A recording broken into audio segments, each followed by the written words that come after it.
ભરૂચ જિલ્લાના ઝઘડિયા તાલુકાના રાજવાડી ખાતે ભગવાન બિરસા મુંડાની જન્મ જયંતિની ઉજવણી ધારાસભ્ય રીતેશ વસાવાની ઉપસ્થિતિમાં કરાઈ હતી। આજે 15મી નવેમ્બર આ દિવસે બિરસા મુંડાની જન્મ જયંતિની ઉજવણી કરવામાં આવશે અને ખાસ કરીને આદિવાસી વિસ્તારમાં ભગવાન બિરસા મુંડાની જન્મ જયંતિની ઉજવણી ઉત્સાહભેર કરવામાં આવશે, જેના ભાગરૂપે રાજવાડી 4 રસ્તા સ્થિત ભગવાન બિરસા મુંડાની પ્રતિમાને ધારાસભ્ય રીતેશ વસાવા તેમજ અન્ય ઉપસ્થિત લોકોએ ફૂલહાર કરી તેમજ એકબીજાને મીઠાઈ ખવડાવી સાથે સાથે આતશબાજી કરી ઉજવણી કરવામાં આવી હતી। ધારાસભ્ય રીતેશ વસાવાએ સૌને ભગવાન બિરસા મુંડાની જન્મજયંતિની શુભેચ્છા પાઠવી હતી। આ કાર્યક્રમમાં રાજવાડી ગ્રામ પંચાયતના સરપંચ કાલિદાસ વસાવા, ઇમ્તિયાઝ બાપુ, જશવંત વસાવા, મુકેશ વસાવા, ધારાસભ્યના પુત્ર પ્રિયાન વસાવા તેમજ આદિવાસી સમાજના વડીલો તેમજ પ્રજાજનો ઉપસ્થિત રહ્યા હતા। દેશ અને ગામની અંદર પણ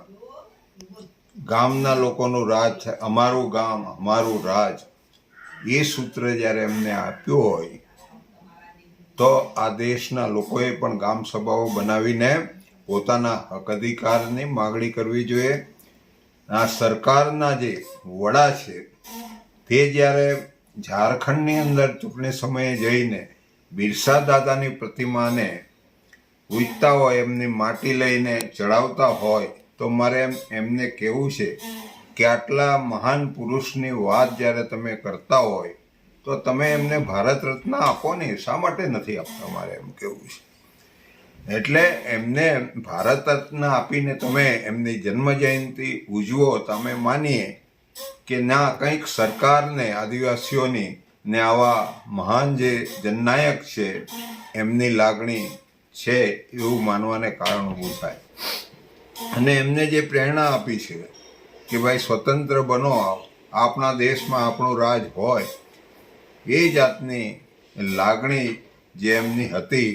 એ લાગણી સફળ કરવા માટે આપણે બધાએ એમના માર્ગે જવું જોઈએ અને પોતાના ગામની અંદર, પોતાના દેશની અંદર